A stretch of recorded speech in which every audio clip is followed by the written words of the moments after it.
60s and the odd 70. Yeah. Do you know what I mean? That's a big jump. Yeah. You got 5 in it then? 5, which gets me 6 shots here. Index of 5, handicap of 6. Alright. So I get 6 strokes. Yeah.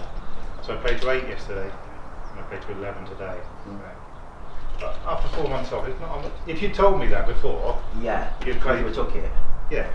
The 79, 80, 82, 79, 82 gets you there or thereabouts at the end of the championship. Yeah. That's 100. That's top 16, isn't it? That's 161. That's one of goals, isn't it? Yeah, top 16. Yeah. I think it's doable that. Right, hello everyone. Welcome back to the Toolbox. In today's Toolbox episode, we're here with Piers.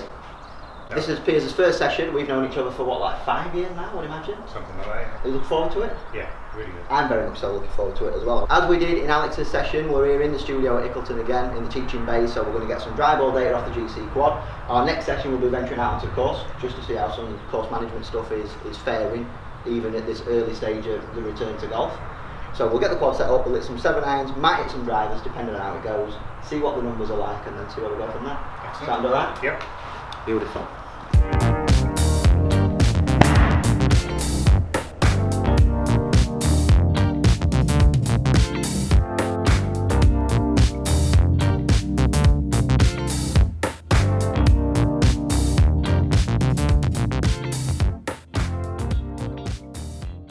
So what were the main objectives that we spoke about? I know that bunkers is a big one, isn't Bunkers it? is a big one. Because I was on double bogey yesterday. I was strapped from Eagles.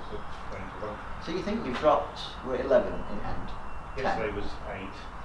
And then 2 shots have cost you just from being in a bunker alone. It's like getting down to the standard that you're at now and can't be in a 4 to... No. You can't be a 5 and be shit out of bunkers. No, well that's it, yeah.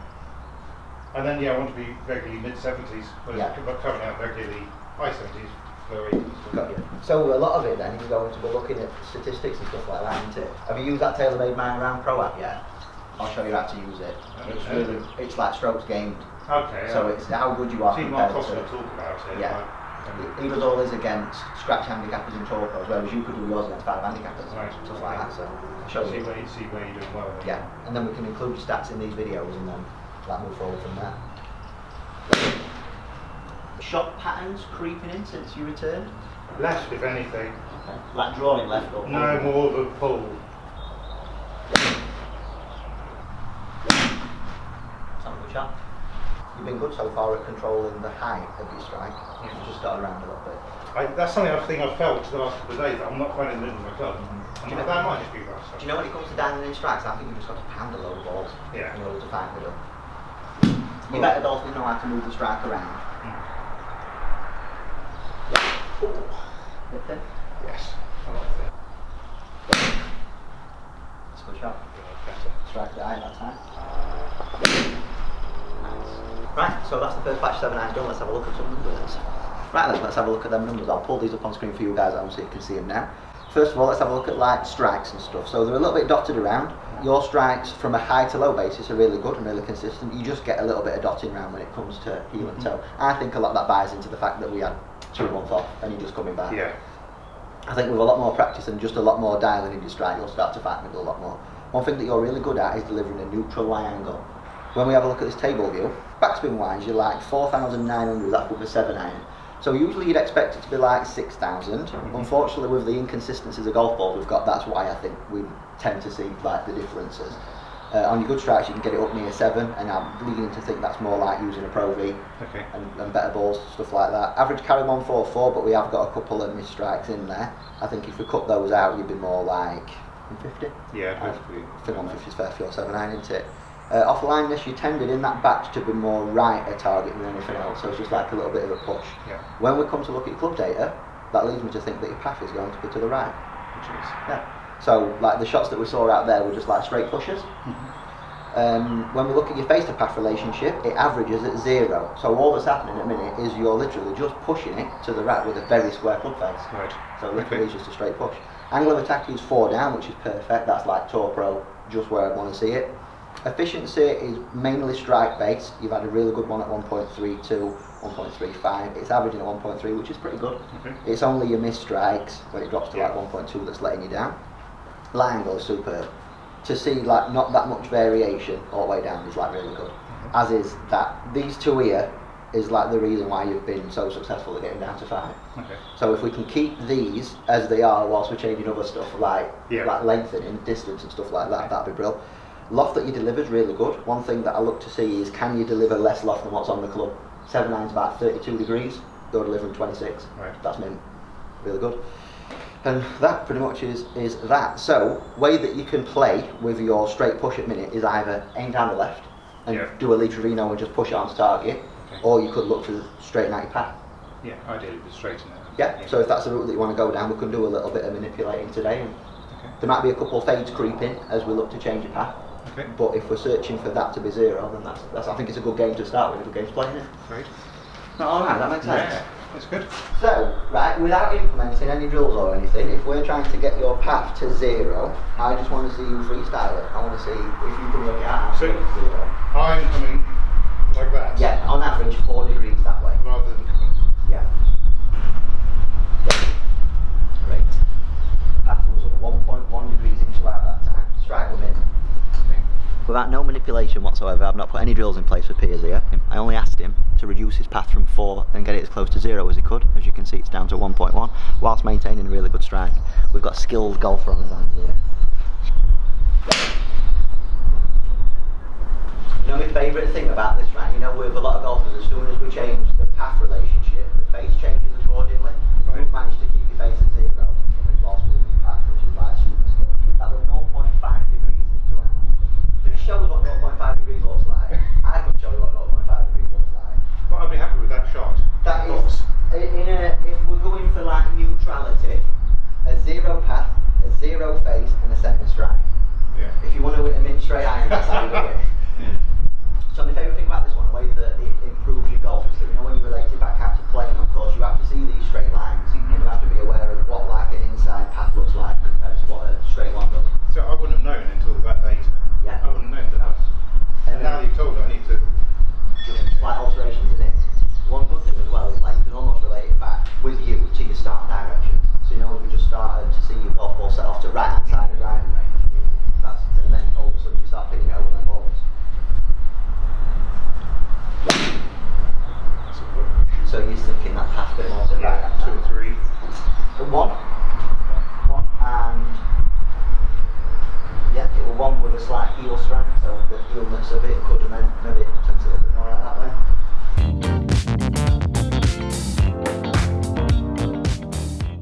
So average path from where we were to where we are now. Since you started working your magic. Yeah, we've gone from 3.3 degrees right to 0.9 now, and your variation's been 0, 4, 3, 2, 0, 0. Pretty good, you aren't you? You're doing it. Like, you know why this is called the toolbox? Because I give you the tools, you have to fix the car. Right. And at the minute, you're doing a pretty good job.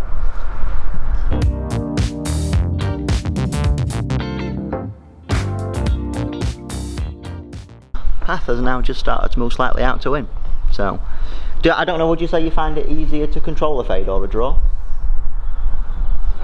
Fades comes easier to me. Yeah. I can do a draw, but I have to think really hard about it. I think as a baseline for you, we just need to keep looking at staying as neutral as possible, don't we? Yeah, Yeah. yeah, take deviation out of it. Take that, yeah. Yeah. So although it didn't get strike that time, strike was absolutely mint. He's ripped it. 1.4 degrees into out, lie angle, really good again, as you would imagine. Distance on that one. 153 carry.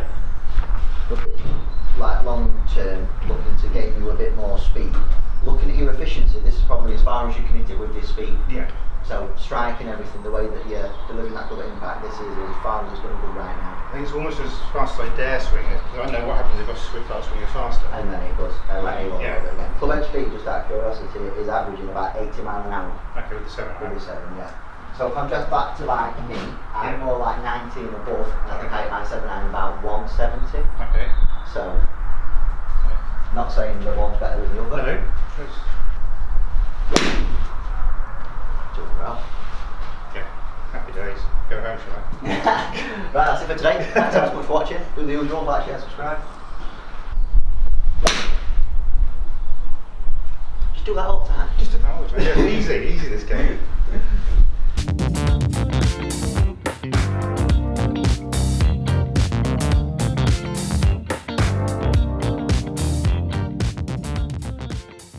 So plan moving forward, we've got the on-course lesson, and I think in the on-course lesson we're going to include a bit of bunkers, because I know we did. Yep. Well, I think we're both looking forward to getting that sorted as soon as we Yep. can. What were other things that you said that you were a bit unsure of? The distance one as well, weren't you? Yeah, I mean, I think for someone my size, if I could do a full swing or whatever, then I could probably gain a decent percentage. Yeah. And then it's all about consistency. It's probably making some on-course decisions as to what shots to play, especially from 100 yards in. Yeah.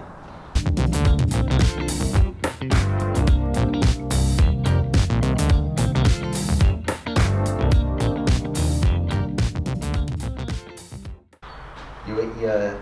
165, 4, We've had 164, 164, 167, 173 beat longest, but apart from that 147 this strike, 144 this strike. Got that wiggle room, haven't we? What's the top of your bag situation like? Do you find above 7 iron a struggle? Not generally. No. Tend to get a lot more roll with your longer stuff. Yeah. That's where I get my distance. Down to low ball flying too. Yes.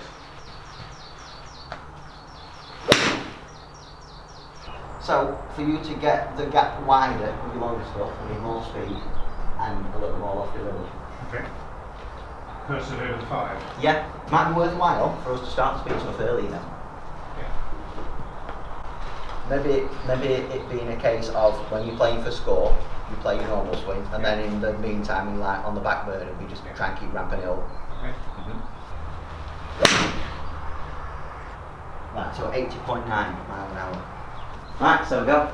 Decent first session. Yeah, really good. Good Couple to of things to think about. Definitely, yeah. So we're good to see that when you're swinging it at your smooth pace, your impact factors are really good, and we're seeing really neutral ball flights, really neutral path, nice straight flights. One thing that we know as soon as we went to the 5 iron, we're realising that in order to see the separation of your distances in your bag get wider, we need a bit more speed at the top end, don't we? So Speed. we did a bit of speed training near the end then, we managed to get us club head speed up from 80 to 85, which were good. I think like long-term goal, if we can get your 85 swing as being steady, Yeah. that'd be great. Regular swing. Yeah. Next session we'll be doing on-course, so we're going to look at some bunker stuff, Okay. and we're going to keep tabs on this speed thing, and eventually we can get it to that 85 point with a 7 iron, and again we'll have to do it with a driver and remeasure both of those. We'll probably save a session on its own for driver. Okay. I think that'd be good. But apart from that, I feel like a really good start. Yeah. Thank you very much. Well done, mate. Cheers. Beautiful. Right, thanks for watching again, guys. See you in the next one. Later.